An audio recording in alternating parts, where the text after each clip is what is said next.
this bill to the House. I call the Honourable Member Lewisa Wall. Tēnā koe. Tēnā koe, kia ora, Mr Speaker. It's my pleasure to speak on this Crown Entities Reform Bill as Labour's spokesperson on the community and voluntary sector. It's been interesting meeting with the sector because the sector have been very clear that particularly Part 3 of this bill is something that they completely disagree with. So of the 43 submissions that were received on this bill, 20 related directly to Part 3. So I continue to receive submissions from the community and voluntary sector about the fact that the Minister isn't listening to them, that the government isn't listening to them, and they don't want the Charities Commission merged into the Department of Internal Affairs. And in fact, the Select Committee itself acknowledged the strong concern expressed by submitters in relation to the disestablishment of the Charities Commission. And one of the other things that was highlighted in the Select Committee process, in fact, was that it was interrupted with the end of Parliament. So it was first introduced on the 29th of September 2011. It had its first reading on the 4th of October. And so there were some issues about the carryover of this bill with the community and voluntary sector.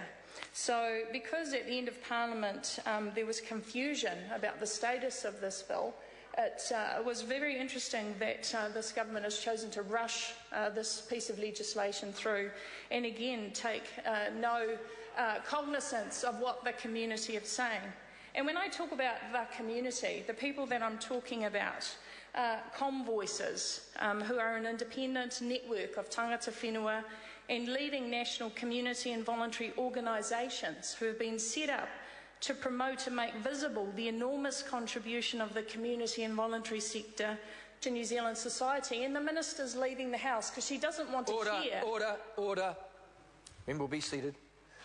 Can I just remind members that it's custom and practice in this place that you do not refer to the absence of members. All of us, at some time or other, cannot be in the House.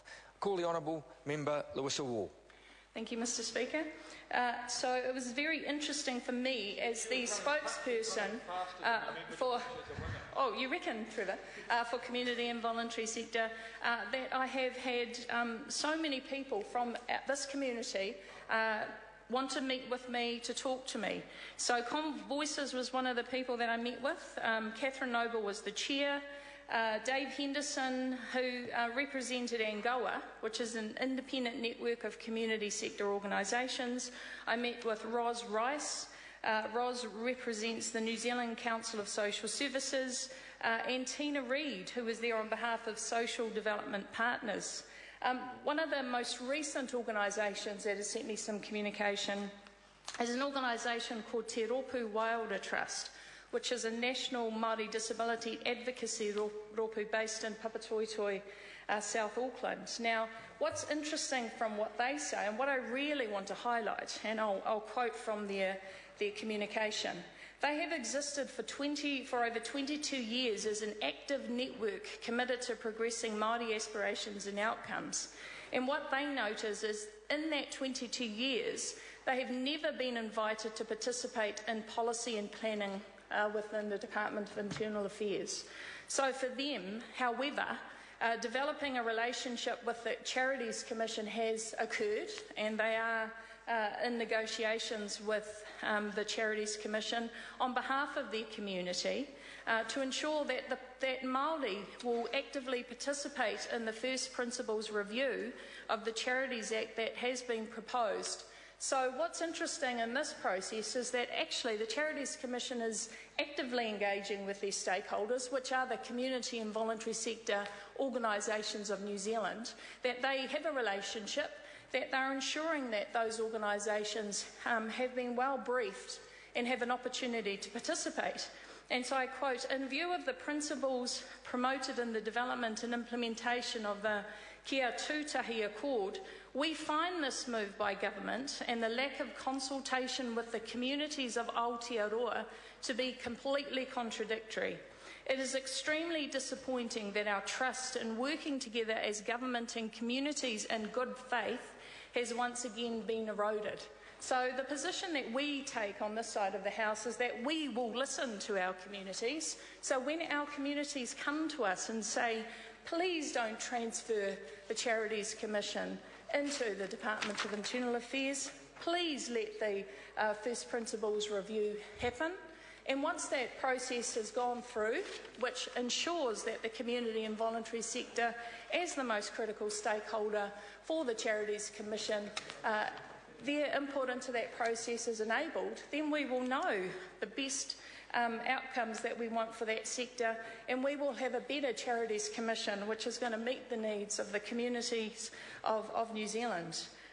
One of the other things I want to highlight is that some of the key themes from those 20 submissions that emerged is that the independence of the Charities Commission, their functions would be compromised by transferring them to the Department of Internal Affairs. And this really goes to the heart of what I think the community is worried about. It is about the autonomy and independence of the Commission that the community currently feels they have. So we can't understand on this side of the House why the government won't just listen to the community and voluntary sector. And I will be supporting my colleague Trevor Mallard, and I should have acknowledged earlier actually that the chair of the Government Admin Select Committee, the Honourable Ruth Dyson, they have been leading this work on behalf of us. But again, I want to reiterate that we are listening to the community and voluntary sector, and we share with them I guess a belief in the process that was in the Charities Commission Act should be enabled. We should go through a process that ensures the people that are going to be most affected by this change have a say in how their sector will be controlled, will be the framework around which a lot of their work is undertaken, how they can have a say in their work really, and in the framework of the work that they do. One of the other key themes that emerged from the submission was that the Charities Commission role of educating the charitable sector will be compromised by the transfer of functions to the Department of Internal Affairs. Again, this is what the sector is saying, so I think that we should be aware of what they think. So for us, that's one of the most important considerations in terms of the position that we will be taking. The Charities Commission should be retained in its current form until and after the completion of the review of the Charities Act 2005.